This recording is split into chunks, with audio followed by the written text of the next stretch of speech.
Here are the life lessons that I learned from quitting my investment banking job to become a full-time TikToker and entrepreneur. For a quick background, my name is Andrew.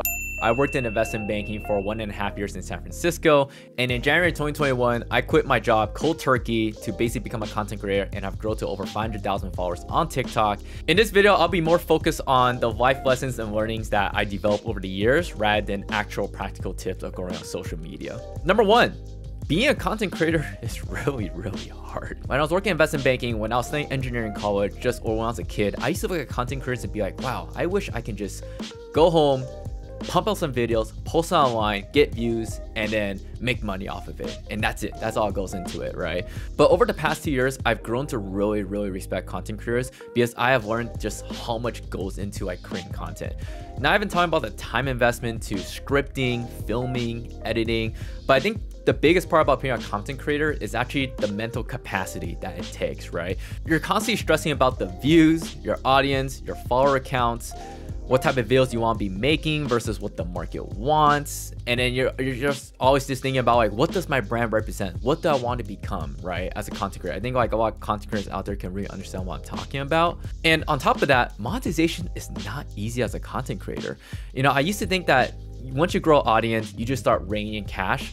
But especially on TikTok, just because you grow an audience doesn't mean you'll be able to monetize your account, right? Because you gotta start thinking about your content more as a business in order to monetize. Whether that's through selling digital products or physical products to your audience, or that is through brand deals in which you have to think about, okay, what brands do I want to work with? How do I pitch myself to the brand? How do I negotiate brand deals? How do I position myself? How do I show them that I am the guy to work with? How do I make sure the video does well so these brands want to work with me again? And these are all just like a bunch of little things that really open a new Pandora's box of like how to become a business owner than rather just be a content creator. So this is my advice for people out there that are trying to get into content. Understand that it isn't easy and it can take more time. Number one, just in terms of like macro, more time, like it can take a year for it to really build up a platform, but also just out of your day, where that is filming, scripting, editing, or just in general, like thinking about content, right? Thinking about what you're going to be making and what you want your brand to be. Number two, something I just think that would be helpful is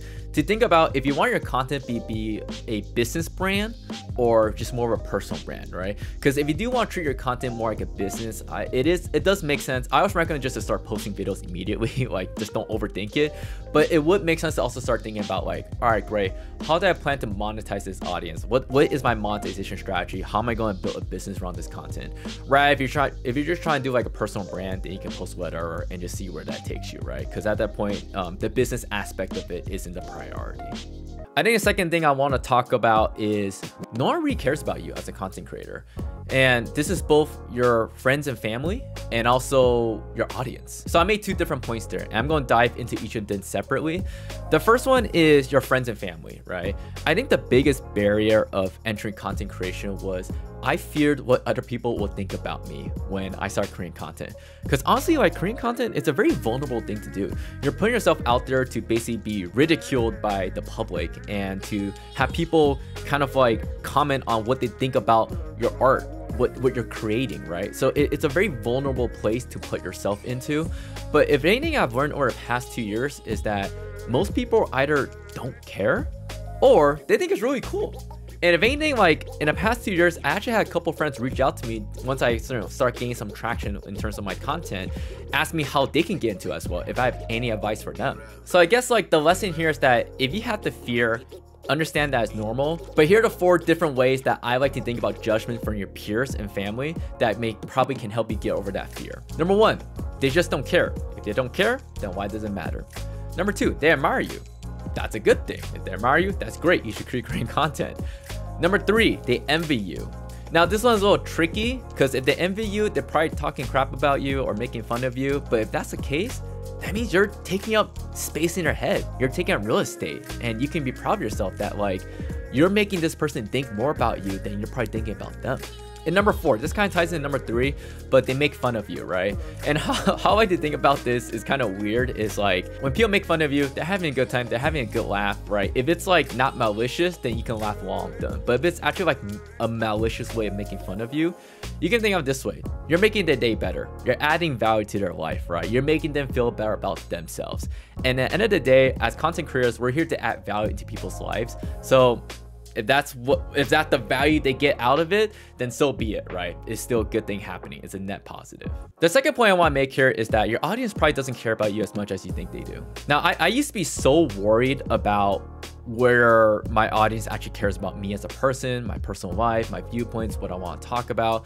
And I remember like whenever I'll post a video that isn't, you know, necessary what I always create, what I'm known for, like career tips, and giving advice how to interview, how to network. I talk more about my personal life and what I actually care about. The video flops. And I will always get so crushed. I will get so like worried and hurt that like, damn, like this is all I am to my audience. I'm just like this knowledge bubble, this library of knowledge that's all they want from me. That's all they care about.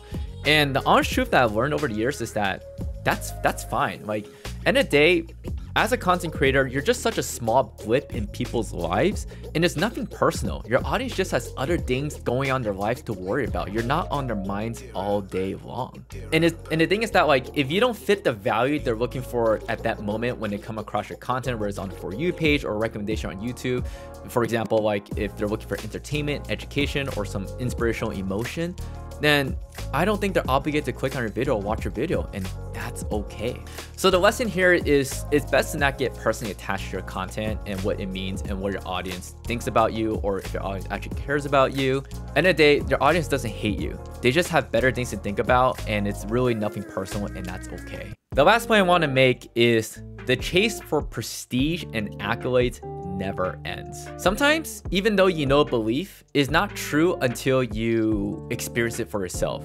So for me personally, when I was in college, the only thing I wanted to get into was to break into investment banking, right? I didn't care. I was like, any investment bank. I don't care which one it is. I wanted to get into investment bank just so I can call myself an investment banker.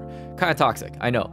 But once I got into investment banking, I got into a very solid middle market shop, right? I did internship there. But after internship ended, I'm like, I want to go work at a bigger bank, a bank with more prestige, more accolades. So after internship, I began, sending my resume around, doing interviews to try and get into a better shop. And I did end up getting to a better one on paper, at least, that was more respected on Wall Street. But after I realized like, oh crap, like now I gotta get into an even better investment bank. Or I want to go to the best private equity firm, or like what's the best exit options I can go after overall. And that was like my first taste of like, it will never be enough. But at that point, I was just like, whatever. I mean, you do want to get a better bank, a better private equity firm. That makes sense to me, right? But when I got to content, this belief was validated in my mind again. So I remember when I got to content, hitting 10,000 followers was something that would have been mind-blowing to me. Like, wow, 10,000 people, individuals, actually want to follow what I'm creating. And I remember the day I hit 10,000 followers, I was like, well, I mean, I want to hit 100,000 followers now. I hit 100,000 followers, and I was like, oh shit, I want to hit 1 million followers now, right? I want to build a business now. I want to have better monetization. I want to have a stronger fan base. I want all these different things. And that's when I realized, I was like, oh crap, it's the same trap over and over again. It's never ending. And that's when the belief came true to me. Like, I already knew that it would never be enough, but until I saw with my own eyes or my own experiences, I was like, oh, this is true. So how can we prevent this, right? So I developed a strategy that I think has been very helpful to me personally. And what that is that before I embark on a new task, whether this is a new project, a new thing that I'm doing, I always ask myself at that time, what is considered enough for me that I can call myself I am, quote unquote, successful at this, right? And for me, when I did this before I got into content, I told myself that if I could hit 100,000 followers on whatever social platform it is, I don't know why. For some reason, hitting 100,000 followers would have validated me that I was a content creator, right? But I told myself, like, if I hit 100K followers, that's it. I'm a content creator, right? That proves to myself that that is enough. But once I hit 100,000 followers, yeah, of course I wanted more, right? I want to hit 500,000, I want to hit 1 million, I want all these other things. But at least now I have that reassurance that I hit that goal that I initially set for myself. So everything above this metric is a bonus at this point. It's just me wanting more. It's not because I thought I failed. It's just I want more because people just always want more anyways. Anyways, on this account, I share my story of quitting investment banking to become a full-time content creator / entrepreneur and the lessons and learnings that I developed along the way. So that sounds like something that's interesting to you. Be sure to follow along as I'll be making a lot more. Aside from that, hope you guys have a great rest of the week, and I'll talk to you guys all next time.